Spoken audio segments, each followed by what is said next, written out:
ಬಲ್ಲ ಮೂಲಗಳಿಂದ ಬಂದ ಮಾಹಿತಿ ತೆರೆಮರೆ ನಾಟಕದಲ್ಲಿ ಕಂಡಿದ್ದು ಕೇಳಿದ್ದು ರಾಜಕೀಯ ಪಕ್ಷಗಳ ಒಳಗೊಂದು ಇಣುಕು ನೋಟ. ಇದು ಒಳನೋಟ. ನಾನು ಶ್ರೀಪಾದ್ ಪಾಟೀಲ್. ಈಗ ಟಾಪ್ ಸ್ಟೋರೀಸ್ ಅನ್ನ ನೋಡ್ತಾ ಹೋಗೋಣ. Top story number 1, ನಗಲಾರದೆ ಅಳಲಾರದೆ. ಕ್ರಾಸ್ ಆಗಿರೋದು 3 ಓಟು. ಹೈಕಮಾಂಡ್ ಕರೆದೊದ್ದಲ್ಲ, ನಾವೇ ತಗೊಂಡು ಬಂದಿದ್ದು ಅಪಾಯಿಂಟ್ಮೆಂಟು ಅಂತೆಲ್ಲ ಹೇಳಿಕೊಂಡು ದಿಲ್ಲಿಗೆ ಹೋದ ರಾಜ್ಯ ನಾಯಕರು ರಾಷ್ಟ್ರೀಯ ನಾಯಕರ ಚೇಂಬರ್ಗೆ ಹೋಗಿ ಬಂದ ನಂತರ ಯಾರ ಕೈಗೂ ಸಿಗದಂಗೆ ಓಡಾಡ್ತಿರೋದು ಯಾಕೆ ಅನ್ನುವಂಥ ಪ್ರಶ್ನೆ ಇದೆ. ಅಲ್ಲಿ ದಿಲ್ಲಿ ನಾಯಕರ ಕಚೇರಿ ಒಳಗೆ ನಡೆದಿದ್ದೇನು ಅನ್ನೋದು ನಮ್ಮ ಒಳನೋಟ ಟಾಪ್ ಸ್ಟೋರಿ ನಂಬರ್ 1. ಇನ್ನು ಟಾಪ್ ಸ್ಟೋರಿ ನಂಬರ್ 2, ಅತಿ ಆಸೆ ಗತಿಗೇಡು. ಯಾರು ಅತಿ ಆಸೆ ಪಟ್ಟರು, ಏನು ಕತೆ? ಆ ಪಕ್ಷ ಅಧಿಕಾರದಲ್ಲಿದ್ರೆ ಆ ಪಕ್ಷದಲ್ಲಿ ಮಂತ್ರಿ, ಆ ಪಕ್ಷ ಅಧಿಕಾರ ಕಳೆದುಕೊಂಡ್ರೆ ಈ ಪಕ್ಷದಲ್ಲಿ ಬಾಜಾಬಜಂತ್ರಿ, ಹಿಂಗೆ ಓಡಾಡಿಕೊಂಡಿದ್ದವರಿಗೆ ಕಡೆಗೂ ಬಂತು ತ್ರಿಶಂಕು ಸ್ಥಿತಿ. ಏಕೆ ಹೀಗಾಯಿತು ಅನ್ನೋ ಪ್ರಶ್ನೆಗೆ ಉತ್ತರ ಇವತ್ತಿನ ಒಳನೋಟ ಟಾಪ್ ಸ್ಟೋರಿ ನಂಬರ್ 2. ಈಗ ಮೊದಲ ಸ್ಟೋರಿಯನ್ನು ನೋಡೋಣ ವೀಕ್ಷಕರೇ. ಮೊದಲನೇ ಸ್ಟೋರಿ ಏನು? ಈಗಾಗಲೇ ನಾವು ಆರಂಭದಲ್ಲಿ ಹೇಳ್ತಾ ಇದ್ದ ಹಾಗೆ ಕ್ರಾಸ್ ವೋಟಿಂಗ್ನ ಬಗ್ಗೆ ಕ್ಲಾರಿಫಿಕೇಶನ್ ಕೊಡೋದಕ್ಕೆ ಅಂತ ದಿಲ್ಲಿಗೆ ಹೋಗಿ ಹೈಕಮಾಂಡ್ ನಾಯಕರ ಕೈಯಲ್ಲಿ ಕ್ಲಾಸ್ ತಗೊಂಡು ರಾಜ್ಯ ಬಿಜೆಪಿ ನಾಯಕರ ಸ್ಥಿತಿ ಹೆಂಗಾಗಿದೆ ಅಂದರೆ ನಗಲಾರದೆ ಅಳಲಾರದೆ ಅನ್ನುವಂತಹ ಪರಿಸ್ಥಿತಿ ಇದೆ. ಹಾಗಾದ್ರೆ ದಿಲ್ಲಿಯಲ್ಲಿ ಹೈ ನಾಯಕರು ತಗೊಂಡ ಕ್ಲಾಸ್ ರೂಮ್ ಪಿಕ್ಚರ್ ಒಳನೋಟಕ್ಕೆ ಸಿಕ್ಕಿದೆ. ದಿಲ್ಲಿಯಲ್ಲಿ ಆ ಕ್ಲಾಸ್ ರೂಮಲ್ಲಿ ಹೈಕಮಾಂಡ್ ಅನ್ನೋ ಹೆಡ್ ಮಾಸ್ಟರ್ ಮುಂದೆ ಇವರ ಕತೆ ಏನಾಯಿತು ನೋಡ್ಕೊಂಬನ್ನಿ.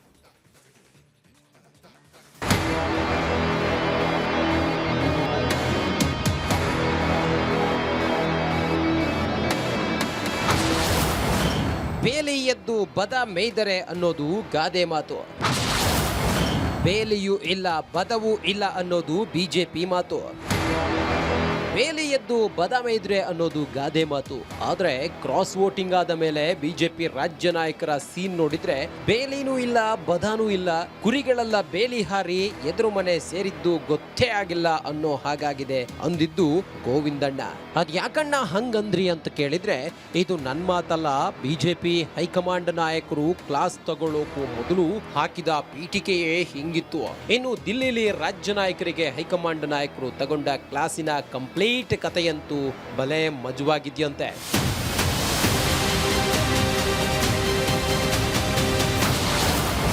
ಹೇ ಕರೆ ಅಲ್ಲ, ನಾವೇ ಬಂದ್ವಿ ಅಂದ್ರು ನಾಯಕರು.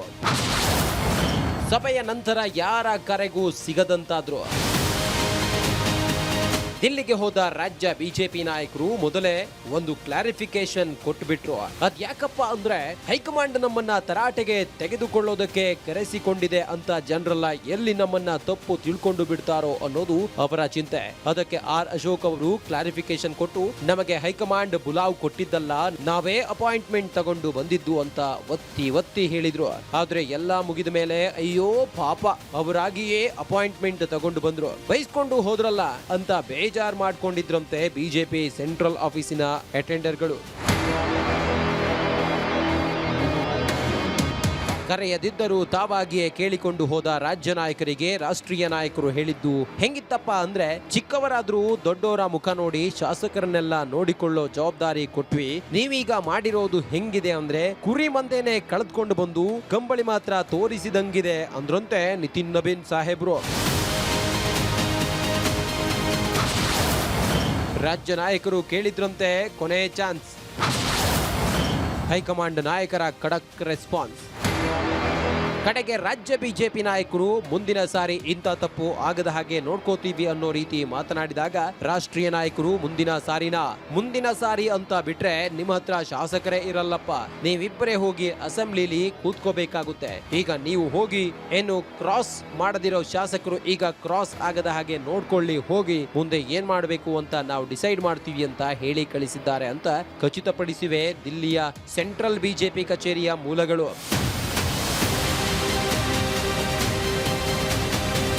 ರಾಜ್ಯ ಬಿಜೆಪಿ ನಾಯಕರು ಅವರೇ ಹೇಳಿಕೊಂಡಂತೆ ಅವರಾಗಿಯೇ ಹೇಳಿಕೊಂಡು ಹೋಗಿ ಹೈಕಮಾಂಡಿನ ಪಾಠವನ್ನೆಲ್ಲ ಕೇಳಿಸಿಕೊಂಡ ಮೇಲೆ ಇನ್ಮೇಲೆ ಎಲ್ಲಿಗೂ ನಾವಾಗಿಯೇ ಕೇಳ್ಕೊಂಡು ಹೋಗಲ್ಲ.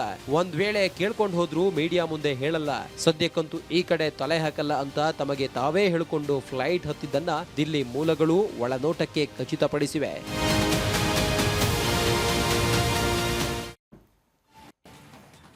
ನೋಡಿ, ರಾಷ್ಟ್ರೀಯ ನಾಯಕರ ಭೇಟಿಗೂ ಮುನ್ನ ಹೇಳಿಕೆಗಳಿಗೆ ಕೊನೆ ಇಲ್ಲ. ಯಾರ್ಯಾರು ಯಾವ್ಯಾವ ರೀತಿ ಏನೇನು ಮಾತುಗಳನ್ನು ಆಡ್ತಾ ಇದ್ದಾರೆ ನಾವೆಲ್ಲ ಗಮನಿಸ್ತಾ ಇದ್ದೀವಿ. ರಾಷ್ಟ್ರೀಯ ನಾಯಕರು ಏನಂದ್ರು ಅಂತ ಕೇಳಿದರೆ ಈಗ ಮಾತೇ ಇಲ್ಲ. ದೆಹಲಿಗೆ ಹೋದರು, ಕ್ರಾಸ್ ವೋಟಿಂಗ್ನ ವಿಚಾರವಾಗಿ ಭಾರಿ ಚರ್ಚೆಗಳಾದವು. ನಿತಿನ್ ನಬೀನ್ ಅವರ ನೇತೃತ್ವದಲ್ಲಿ ಸಭೆ ಆಯಿತು. ಅಲ್ಲಿ ಹೋಗೋದಕ್ಕಿಂತ ಮುಂಚೆ ಇಲ್ಲಿ ಧರ್ಮಸ್ಥಳದಲ್ಲಿ ಶಾಸಕಾಂಗ ಸಭೆ ಆಗಲಿ, ಆಣೆ ಪ್ರಮಾಣ ಆಗಲಿ, ಯಾರು ಪ್ರಾಮಾಣಿಕವಾಗಿ ಮತ ಹಾಕಿದ್ದೀರಿ, ಭಯ ಯಾಕೆ, ಬಂದ ಆಣೆ ಮಾಡಿ ಅನ್ನೋಂಥ ಮಾತುಗಳು ಕೇಳಿಬಂದು. ಇದರ ಜೊತೆಗೆ ಕೆಲವರು ಈ ಆಣೆ ಪ್ರಮಾಣಕ್ಕೆ ಅಪಸ್ವರ ಎತ್ತಿದರು. ಇದರ ಮಧ್ಯೆ ದೆಹಲಿಗೆ ಹೋದಂತಹ ನಾಯಕರುಗಳು ಈಗ ಮಾತೇ ಆಡ್ತಾ ಇಲ್ಲ, ನಾಟ್ ರೀಚಬಲ್. ಹಾಗಿದ್ರೆ ದೆಹಲಿಯಲ್ಲಿ ನಿಜಕ್ಕೂ ಆಗಿದ್ದೇನು? ಆ ನಿತಿನ್ ನಬೀನ್ ಅವರ ಸಭೆಯಲ್ಲಿ ಏನಾಯಿತು? ರಾಷ್ಟ್ರೀಯ ನಾಯಕರ ಭೇಟಿಯ ನಂತರ ಬಿಜೆಪಿ ನಾಯಕರು ಪತ್ತೇನೇ ಇಲ್ಲ. ಫೋನ್ ಮಾಡಿದರೆ ರಿಸೀವ್ ಮಾಡ್ತಾ ಇಲ್ಲ, ಯಾರ ಕೈಗೂ ಸಿಗ್ತಾ ಇಲ್ಲ, ಮಾಧ್ಯಮಗಳಿಗೆ ಅಡ್ರೆಸ್ ಮಾಡ್ತಾ ಇಲ್ಲ, ಕಾಣೆಯಾಗಿದ್ದಾರೆ ಅನ್ನೋ ಪ್ರಕಟಣೆ ಕೊಡಂಗಿಲ್ಲ, ಬಿಡಂಗಿಲ್ಲ. ಯಾಕೆ? ಅಶೋಕ್ ಸಾಹೇಬರೆಲ್ಲಿ ಹೋದರು, ವಿಜೇಂದ್ರ ಸಾಹೇಬರೆಲ್ಲಿ ಹೋದರು? ಡೆಲ್ಲಿಗೆ ಹೋಗಿ ಬಂದ್ವಿ, ಈ ರೀತಿ ಇತ್ತು, ಈ ರೀತಿ ಆಯಿತು, ಅಡ್ಡ ಮತದಾನದ ಬಗ್ಗೆ ನಮ್ಮ ನಾಯಕರು ನಮಗೆ ಈ ರೀತಿ ಹೇಳಿದ್ದಾರೆ, ಅಲ್ಲಿ ಏನಾಯಿತು ಅನ್ನೋದನ್ನು ಹೇಳಿಬಿಟ್ರೆ ಮುಗಿದೋಯ್ತಪ್ಪ. ಇವರ ಮೌನ ನಾನಾ ರೀತಿಯ ಚರ್ಚೆಗಳಿಗೆ ಕಾರಣ ಆಗ್ತಾ ಇದೆ. ಆ ಚರ್ಚೆ ಹುಟ್ಟಾಕೋದಕ್ಕೆ ಕಾರಣಕರ್ತರಾಗ್ತಾರೋ ಅಂತ ಇವರೇ ನೀಟಾಗಿ ಬಂದು ಈ ರೀತಿ ಆಗಿದೆ ಅಂತ ಒಂದು ಉತ್ತರ ಕೊಟ್ಬಿಟ್ರೆ ಮುಗಿದೋಯ್ತು. ಕಾರ್ಯಕರ್ತರಿಗೆ ನೀವೇನು ಸಂದೇಶ ಕೊಡ್ತೀರಿ ಅದು ಕೂಡ ಬಹಳ ಮುಖ್ಯ ಆಗುತ್ತೆ ಈ ವಿಚಾರದಲ್ಲಿ. ಸೊ ಒಳನೋಟ ಏನು ಹೇಳುತ್ತೆ, ಒಳ ಸುಳಿ ಏನು ಹೇಳುತ್ತೆ ಅನ್ನೋದರ ವಿಚಾರ ಈಗ ಬಹಳ ಮುಖ್ಯ ಆಗುತ್ತೆ. ನನ್ನ ಕೊಲೀಗ ವೀರೇಂದ್ರ ಈ ಬಗ್ಗೆ ತಿಳಿಸ್ಕೊಡ್ತಾರೆ. ವೀರೇಂದ್ರ, ದೆಹಲಿಗೆ ಹೋದರು, ಅಶೋಕ್ ಅವರು, ವಿಜೇಂದ್ರ ಅವರು, ನಿತಿನ್ ನಬೀನ್ ನೇತೃತ್ವದಲ್ಲಿ ಸಭೆ. ಆ ಸಭೆಯಿಂದ ಬಹಳ ವಿಚಾರಗಳ ನಿರೀಕ್ಷೆಯನ್ನು ಮಾಡ್ತಾ ಇದ್ದದ್ದು ಒಂದು ಕಡೆ ಆದರೆ, ಮೇಜರ್ ಚೇಂಜಸ್ ಆಗುತ್ತೆ ಅನ್ನುವಂತಹ ಲೆಕ್ಕಾಚಾರದ ನಿರೀಕ್ಷೆಯೂ ಕೂಡ ಆಯಿತು. ರಾಜ್ಯಾಧ್ಯಕ್ಷರು, ಶಾಸಕಾಂಗ ಪಕ್ಷದ ನಾಯಕರುಗಳು ಇವರೆಲ್ಲ ಇದ್ದಾಗಲೂ ಕೂಡ ಒಂದು ರಾಷ್ಟ್ರೀಯ ಪಕ್ಷದಲ್ಲಿ ಕ್ರಾಸ್ ವೋಟಿಂಗ್ ಆಗುತ್ತೆ ಅಂತಂದರೆ ಇದು ಯಾವ ಲೆಕ್ಕಾಚಾರ ಅನ್ನೋದ್ರ ಬಗ್ಗೆ ಚರ್ಚೆಗಳಾದವು. ಇದೇ ವಿಚಾರವಾಗಿ ಪಕ್ಷದ ವರಿಷ್ಠರು ಈ ನಾಯಕರನ್ನ ಲೆಫ್ಟ್ ರೈಟ್ ತಗೊಂಡ್ರ, ಏನು ಹೇಳಿ ಕಳಿಸಿದ್ರು? ಆ ರೀತಿಯ ಪರಿಣಾಮ ಬೀರಿರೋದಕ್ಕೇನೆ ಇಲ್ಲಿ ಬಂದು ಮಾತಾಡೋದಕ್ಕಾಗ್ತಾ ಇಲ್ವಾ? ಏನಿದು ಮೌನ? ಶ್ರೀಪಾದ್, ಲೆಫ್ಟ್ ರೈಟ್ ತಗೊಂಡ್ರೋ ಅಥವಾ ನಾರ್ತು ವೆಸ್ಟು ಎಲ್ಲ ಕಡೆ ಕರ್ಕೊಂಡು ಹೋದ್ರೋ ಗೊತ್ತಿಲ್ಲ. ಆದರೆ ದಿಲ್ಲಿ ಮೂಲಗಳು ಹೇಳ್ತಿರೋದು ಏನಪ್ಪ ಅಂದರೆ, ಈ ಇಬ್ಬರೂ ನಾಯಕರು ರಾಷ್ಟ್ರೀಯ ನಾಯಕರ ಚೇಂಬರ್ ಒಳಗೆ ಹೋದ್ರಲ್ಲ, ಒಳಗೆ ಹೋಗಬೇಕಿದ್ರೆ ಅವರ ಹೆಗಲ ಮೇಲೆ ಇರುತ್ತಲ್ಲ ಶಾಲು, ಭಾಳ ಗರಿಗರಿ ಇತ್ತಂತೆ. ಹೊರಗೆ ಬರ್ಬೇಕಾದ್ರೆ ಭಾಳ ಒದ್ದೆ ಆಗಿತ್ತಂಥದ್ದು. ಆ ಶಾಲು ಹಿಂಡಿದ್ರೆ ನೀರು ಒಂದು ಬಕೆಟ್ಟು ಅಷ್ಟು ಒದ್ದೆ ಆಗಿತ್ತು ಅಂತಲಿ ದಿಲ್ಲಿ ಮೂಲಗಳು ಹೇಳಿದ್ದು.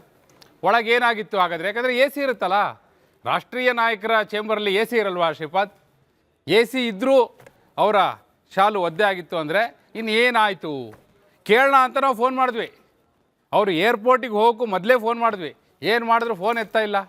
ಯಾಕೆ ಫೋನ್ ಎತ್ತಾ ಇಲ್ಲ ನೋಡಿ? ಒಳಗೆ ಹೋಗೋಕ್ಕೂ ಮೊದಲು ಅವರ ಹೇಳಿಕೆಗಳೇನಿತ್ತು ನೀವು ಅವ್ರ ಸ್ಟೇಟ್ಮೆಂಟ್ ನೋಡಿ. ಇಲ್ಲ, ನಾವೇ ಕೇಳ್ಕೊಂಡು ಬಂದಿರೋದು, ಅವ್ರು ಕರೆದಿರೋದಲ್ಲ, ನಾವೇ ಫೋನ್ ಮಾಡಿ ಅಪಾಯಿಂಟ್ಮೆಂಟ್ ತಗೊಂಡು ಇಲ್ಲ ನಿಮ್ಮನ್ನು ಭೇಟಿ ಆಗಬೇಕು ಅಂತ ನಾವು ಕೇಳ್ಕೊಂಡು ಬಂದಿರೋದು ಇಲ್ಲಿಗೆ, ಅವ್ರು ಬುಲಾವ್ ಕೊಟ್ಟಿದ್ದಾರೆ ಅಂತ ಮತ್ತೆ ಹಾಕ್ಬಿಡಿ ಅಂತ ಅವ್ರ ಅರ್ಥ. ಹೈಕಮಾಂಡ್ ಬುಲಾವ್, ಆ ರೀತಿ ಸುದ್ದಿ ಹೋಗಬಾರ್ದು ಅಂತೇಳಿ ಇಲ್ಲ ನಾವೇ ಕೇಳ್ಕೊಂಬಂದಿದ್ದು ಅಲ್ಲಿ. ಸರಿ, ಇವರೇ ಕೇಳ್ಕೊಂಬಂದರು, ಇವರೇ ಅಪಾಯಿಂಟ್ಮೆಂಟ್ ತಗೊಂಡು ಒಳಗೆ ಹೋಗಿ ಹೊರಗೆ ಬಂದವರು ಈ ಕ್ಷಣದವರೆಗೂ ನೀವು ಮಾತಾಡ್ತಾ ಇದ್ದೀವಲ್ಲ, ಒಂದೇ ಒಂದು ಸ್ಟೇಟ್ಮೆಂಟ್ ಇಲ್ಲ, ಫೋನ್ ಎತ್ತುತ್ತಾ ಇಲ್ಲ, ಎಲ್ಲಿ ಹೋಗಿದ್ದಾರೆ ಗೊತ್ತಿಲ್ಲ, ಕಾಣೆಯಾಗಿದ್ದೀರಾ ಕೇಳಿದ್ರೆ ಅದಕ್ಕೂ ಉತ್ತರ ಇಲ್ಲ. ಏನು ಮಾಡಬೇಕು ಹಿಂಗಾದಾಗ? ಏನು ಮೆಸೇಜು? ಈಗ ಆಣೆ ಪ್ರಮಾಣವೂ ಇಲ್ಲ, ಬೇರೆ ಯಾವ ಸ್ಥಳವೂ ಇಲ್ಲ, ದಿಲ್ಲಿಯಲ್ಲಿ ಏನಾಯಿತು ಅಂತ ಹೇಳ್ತಾ ಇಲ್ಲ. ಹಾಗಾದರೆ ಏನಾಯಿತು ಒಳಗಡೆ? ಶಾಲು ಒದ್ದೆ ಆಗಿದ್ದು ಯಾಕೆ? ಇದು ಪ್ರಶ್ನೆ ಇರೋದು ಶ್ರೀಪಾದ್. ಹಾಗಿದ್ರೆ ಮುಂದೆ ಏನೀಗ? ವಿಜೇಂದ್ರ ಅವರು ಸಿಗ್ತಾ ಇಲ್ಲ, ಆರ್ ಅಶೋಕ್ ಅವರು ಸಿಗ್ತಾ ಇಲ್ಲ. ಈ ಕಡೆ ಬಿಜೆಪಿ ಕಾರ್ಯಕರ್ತರಲ್ಲಿ ಮತ್ತು ನಾಯಕರುಗಳಲ್ಲಿ ಅಥವಾ ಅಡ್ಡಮತದಾನ ಮಾಡದೇ ಇರೋರಲ್ಲಿ ಅಡ್ಡಮತದಾನ ಮಾಡಿರೋರ ಬಗ್ಗೆ ಕ್ರಮ ತಗೋಬೇಕು ಅನ್ನೋಂಥ ನಿರೀಕ್ಷೆಗಳನ್ನ ಇಟ್ಕೊಂಡಿದ್ರಲ್ಲ, ಇದು ಸಿಗದೇ ಇರುವಂತಹ ವಿಚಾರ ಏನು ಸಂದೇಶ ಕೊಡುತ್ತೆ? ಏನು ಸಂದೇಶ ಕೊಡುತ್ತೆ ಅಂದರೆ, ಒಳಗಡೆ ಕ್ಲಾಸ್ ತುಂಬ ಚೆನ್ನಾಗಾಗಿದೆ ಅಂತ ನೀವು ಕೇಳೋದಲ್ಲ. Left, right, back, front, west, east, south, north ಎಲ್ಲ ದಿಕ್ಕು ತೋರಿಸ್ಬಿಟ್ಟಿದ್ದಾರೆ. ಅಷ್ಟ ದಿಕ್ಪಾಲಕರ ಪ್ರದರ್ಶನ ಆಗಿದೆ ಅನ್ನೋದು ದಿಲ್ಲಿ ಮೂಲಗಳ ಮಾಹಿತಿ.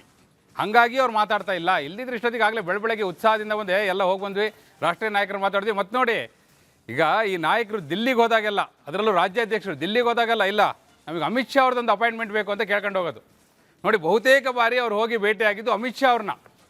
ಈ ಬಾರಿ ಬಹುಶಃ ಇದೆಲ್ಲ ನೋಡಿದ ಮೇಲೆ ಅವ್ರು ನೋಡಿದ್ರೆ ದೇಶದಲ್ಲಿ ಬರೋ ಪಾರ್ಟಿನೆಲ್ಲ NDA ಒಳಗೆ ಸೇರಿಸ್ತಾ ಇದ್ದಾರೆ. ಇಲ್ಲಿ ಬಿ ಜೆ ಪಿಯವರೇ ಕ್ರಾಸ್ ಔಟ್ ಮಾಡ್ಕೊಂಡು ಆ ಕಡೆ ಹೋಗ್ತಿದ್ದಾರೆ ಅಂದರೆ ಈ ಬಾರಿ ಏನಾದ್ರು ಅಮಿತ್ ಶಾ ಅವ್ರ ಅಪಾಯಿಂಟ್ಮೆಂಟ್ ತಗೊಂಡ್ಬಿಟ್ಟಿದ್ರೆ, ಈಗ ನಿತಿನ್ ನವೀನ್ ಅವ್ರು ಹೊಸದಾಗಿ ಅಧ್ಯಕ್ಷರಾಗಿ ಬಂದಿದ್ದಾರೆ, ಅಮಿತ್ ಶಾ ಅವ್ರ ಅಪಾಯಿಂಟ್ಮೆಂಟ್ ತಗೊಂಡ್ಬಿಟ್ಟಿದ್ರೆ ಅವ್ರ ಕಣ್ಣು ದೃಷ್ಟಿನೂ ಕೂಡ ಎದುರಿಸೋಕೆ ಆಗ್ತಾ ಇರಲಿಲ್ಲ ಅಂದಿದ್ರು ಅದೇ ದಿಲ್ಲಿ ಮೂಲಗಳು, ಬೇರೆ ಯಾರು ಅಲ್ಲ.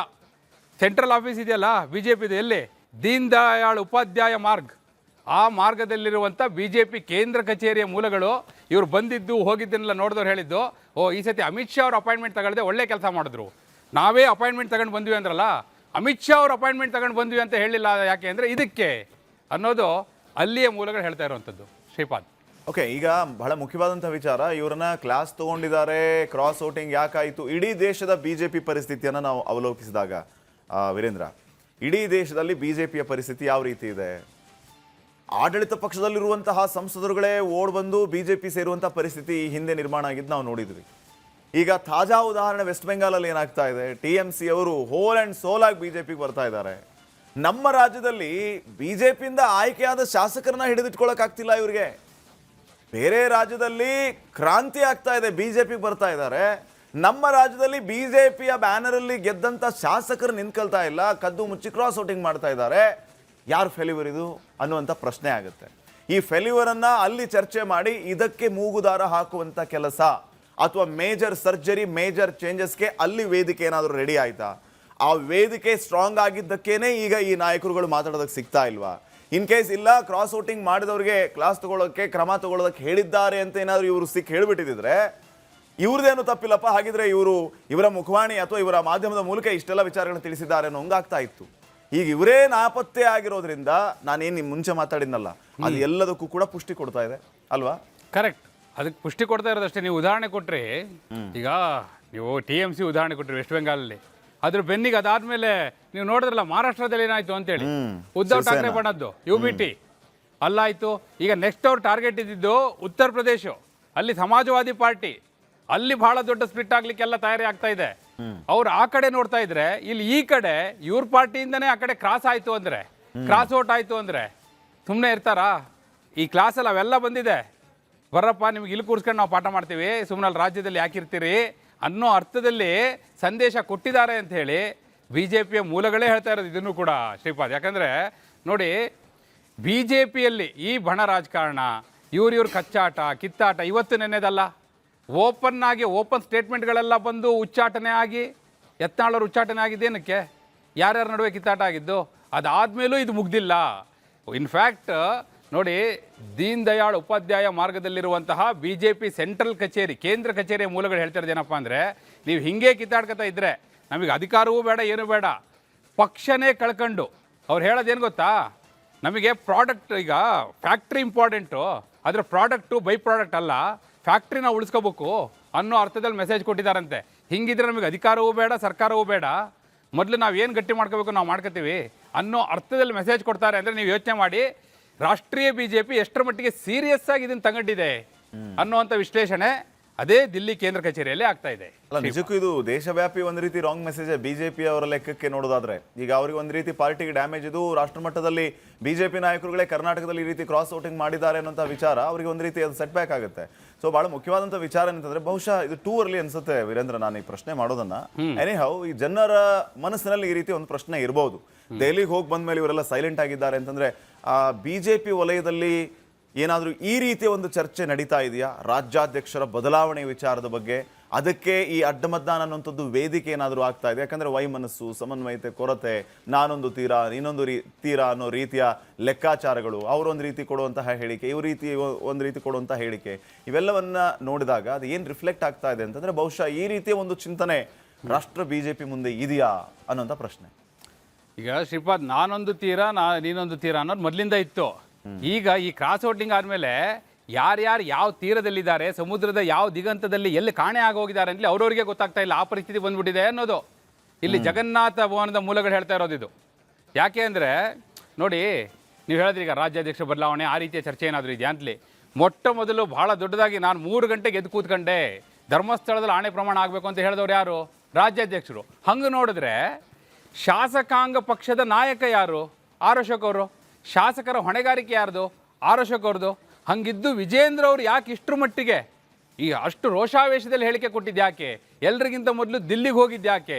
ಹೈಕಮಾಂಡ್ ನಾಯಕರನ್ನ ಮೊದಲೇ ಭೇಟಿ ಮಾಡಲಿಕ್ಕೆ ಅವ್ರ ಅವಸರ ಆ ಧಾವಂತ ತೋರಿದ್ದು ಯಾಕೆ ಅನ್ನೋ ಚರ್ಚೆ ಇಲ್ಲಿ ಪದ್ಮನಾಭ ನಗರದಲ್ಲಿ ನಡೀತಾ ಇತ್ತಂತೆ. ಯಾಕೆ ಪದ್ಮನಾಭ ನಗರದಲ್ಲಿ ಯಾಕೆ ಆ ಚರ್ಚೆ ನಡೆಯುತ್ತೆ? ಯಾಕೆ ಆ ಚರ್ಚೆ ನಡೆಯುತ್ತೆ ಅಂದರೆ ಅವ್ರಿಗೀಗ ನಾವು ಮೊನ್ನೆ ಹೇಳ್ತಿದ್ವಿ, ಎಲ್ಲಿ ಈಗ ವಿಕೆಟ್ ಯಾವ ಕಡೆ ಬೀಳುತ್ತೆ ಅಂತಲೇ ಗೊತ್ತಿಲ್ಲ. ಆ ವಿಕೆಟ್ ಬೀಳುತ್ತೋ ಈ ವಿಕೆಟ್ ಬೀಳುತ್ತೋ ಗೊತ್ತಿಲ್ಲ. ಒಟ್ಟಲ್ಲಿ ಯಾವುದು ಬೀಳ್ಬೋದು ಅನ್ನೋ ಲೆಕ್ಕಾಚಾರ ಅವ್ರ ನಡುವೆ ನಡೀತಾ ಇದೆ. ಬಹುಶಃ ಈಗ ಏಕ್ದಮ್ ತತ್ಕ್ಷಣಕ್ಕೆ ನಾಳೆ ಆಗದೆ ಇರ್ಬೋದು. ಯಾಕಂದರೆ ದಿಲ್ಲಿ ಮೂಲಗಳು ಹೇಳ್ತಿರೋದು ಏನಪ್ಪ ಅಂದರೆ, ಏನು ಮಾಡಬೇಕೋ ನಾವು ಮಾಡ್ತೀವಿ, ನಿಮ್ಮ ಕೆಲಸ ನೀವು ಮಾಡಿ ಹೋಗಿ ಈಗ ಅಂತ ಹೇಳಿ ಕಳಿಸಿದ್ದಾರೆ ಅನ್ನೋದು ಮಾಹಿತಿ ದಿಲ್ಲಿ ಮೂಲಗಳು ಹೇಳ್ತಿರೋವಂಥದ್ದು. ಅಲ್ಲಿಗೆ ಇದನ್ನು ಅವ್ರು ಗಂಭೀರವಾಗಿ ಪರಿಗಣಿಸಿದ್ದಾರೆ. ಅವರದೇ ಆದ ಮೂಲ ಇದೆ ಅಂತೆ. ಹೈಕಮಾಂಡ್ನ ಮೂಲದಿಂದಲೇ ಇದೇನು, ಯಾರು ಕ್ರಾಸ್ ಔಟ್ ಮಾಡಿದವರು, ಯಾರು ಬೇಲಿ ಹಾರಿದವರು, ಆ ಮಾಹಿತಿಯನ್ನು ಅವ್ರು ಹ್ಯಾಕ್ ತಗೋಬೇಕು ಅವರು ತಗೋತಾ ಇದ್ದಾರೆ.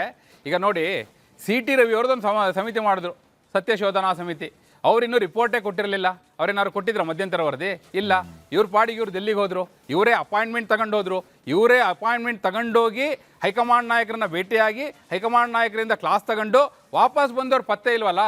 ಹಾಗಾದರೆ ಈಗ CT ರವಿ ಅವ್ರ ರಿಪೋರ್ಟಿನ ಕತೆ ಏನು? ಅವ್ರು ಹೇಳ್ತಾ ಇದ್ರು, ರಾಜ್ಯಾಧ್ಯಕ್ಷರು ಬರಲಿ ಅಂತ ನಾವು ಕಾಯ್ತಾ ಇದ್ದೀವಿ, ಬಂದು ಕೂಡಲೇ ಹೋಗಿ ಕೊಡ್ತೀವಿ ಅಂತ ನಿನ್ನೆ ಹೇಳಿದರು. ಈಗ ಅವ್ರು ಬಂದಾಯಿತು, ಬಂದವ್ರು ಫೋನಿಗೆ ಸಿಗ್ತಾ ಇಲ್ಲ. ಇವ್ರು ಯಾಕೆ ಹೋಗಿ ಕೊಡ್ತಾ ಇಲ್ಲ? ಅವ್ರ ಕೈಗೂ ಸಿಗ್ತಾ ಇಲ್ವಾ? ಅದಕ್ಕೆ ನಾವು ಕೇಳಿರೋದು, ಕಾಣೆಯಾಗಿದ್ದೀರಾ? ಅವರೇ ಸ್ಪಷ್ಟನೆ ಕೊಡಬೇಕಲ್ಲ. ಈಗ ಯಾಕೆ ಕಾಣೆ ಆಗಿದ್ದೀರಾ? ಮಾತಾಡ್ತೀರಾ ಇಲ್ವಾ? ಮಾಧ್ಯಮದ ಮುಂದೆ ಬರ್ತೀರಾ ಇಲ್ವಾ? ನಿಮ್ಮ ನಾಯಕರ ಕೈಗೆ, ನೀವೇ ರಚಿಸಿರುವ ಸತ್ಯಶೋಧನಾ ಸಮಿತಿ ಅಧ್ಯಕ್ಷರ ಕೈಗೆ ಸಿಗ್ತೀರಾ ಇಲ್ವಾ ಅಂಥೇಳಿ ಜಗನ್ನಾಥ ಭವನದಲ್ಲೇ ಕೇಳ್ತಾ ಇದ್ದಾರೆ ಶ್ರೀಪಾದ್. ಫೈನ್. ಎರಡನೇ ಸ್ಟೋರಿ ನೋಡೋಣ ವೀರೇಂದ್ರ, ವಾಪಸ್ ಬರ್ತೀನಿ ಮತ್ತೆ. ಅತಿ ಆಸೆ ಗತಿಗೇಡು ಅನ್ನೋದು ಗಾದೆ ಮಾತು. ಅಧಿಕಾರದ ಆಸೆ ಪಕ್ಷಗೇಡು ಅನ್ನೋದು ರಾಜಕೀಯದ ಗಾದೆ ಮಾತು.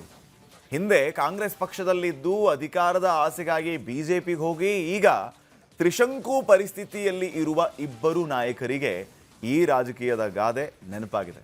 ಯಾಕೆ, ಯಾರು ಆ ಇಬ್ಬರು ಶಾಸಕರು ಅನ್ನುವಂತಹ ಒಳಗುಟ್ಟು ನಮ್ಮ ಒಳನೋಟಕ್ಕೆ ದಕ್ಕಿದೆ. ನೋಡ್ಕೊಂಬನ.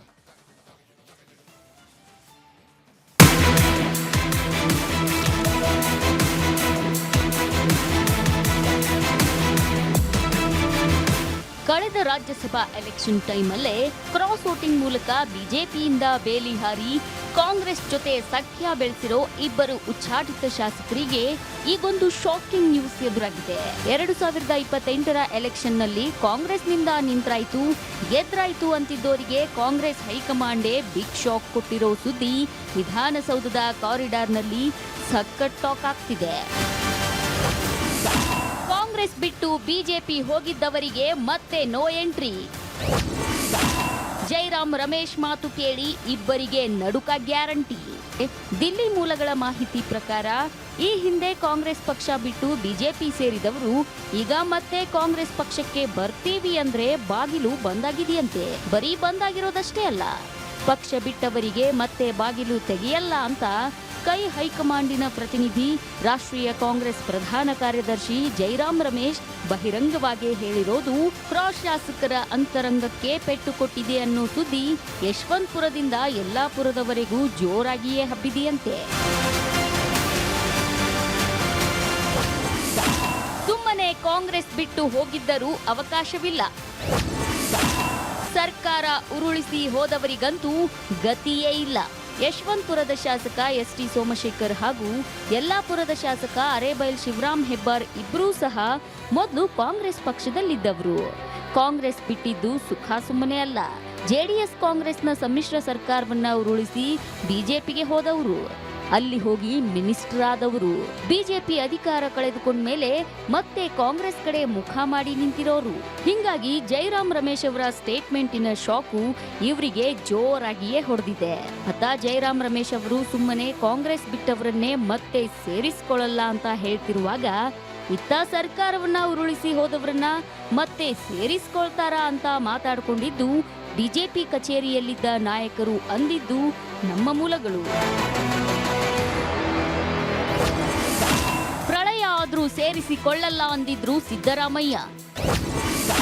ತ್ರಿಶಂಕು ಸ್ಥಿತಿಯಲ್ಲಿರೋರ ಕಷ್ಟ ಕೇಳೋರು ಯಾರಯ್ಯ. ಹಿಂಗೆ ಜೈರಾಮ್ ರಮೇಶ್ ಅವರು ಮತ್ತೆ ಸೇರಿಸಿಕೊಳ್ಳಲ್ಲ ಅಂತಿದ್ದಂಗೆ ಈ ಇಬ್ಬರು ನಾಯಕರಿಗೆ ಮತ್ತೊಂದು ಹೇಳಿಕೆ ನೆನಪಾಗಿದೆ. ಅದೇನಪ್ಪ ಅಂದ್ರೆ ಇವರೆಲ್ಲ ಸೇರಿ ಸಮ್ಮಿಶ್ರ ಸರ್ಕಾರ ಉರುಳಿಸಿ ಬಿಜೆಪಿ ಸೇರಿದಾಗ ಸಿದ್ದರಾಮಯ್ಯ ಒಂದು ಭಾಷಣ ಮಾಡಿದ್ರು.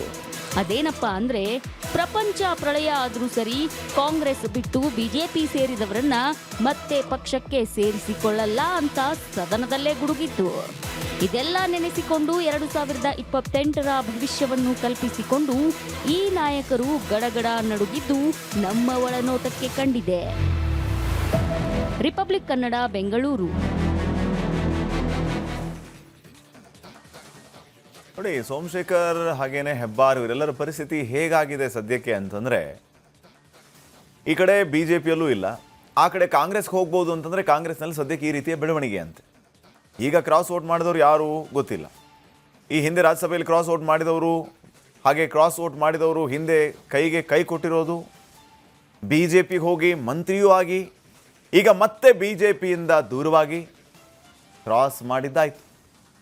ಕ್ರಾಸ್ ವೋಟ್ ಮಾಡಿ ಆಚೆ ಬಂದು ನಾವು ಕಾಂಗ್ರೆಸ್ನ ಕದ ತಟ್ಟಿದ್ದೇವೆ, ಕಾಂಗ್ರೆಸ್ಗೆ ಹೋಗ್ತೀವಿ ಅನ್ನೋಂಥ ಲೆಕ್ಕಾಚಾರದಲ್ಲಿದ್ದಾರೆ.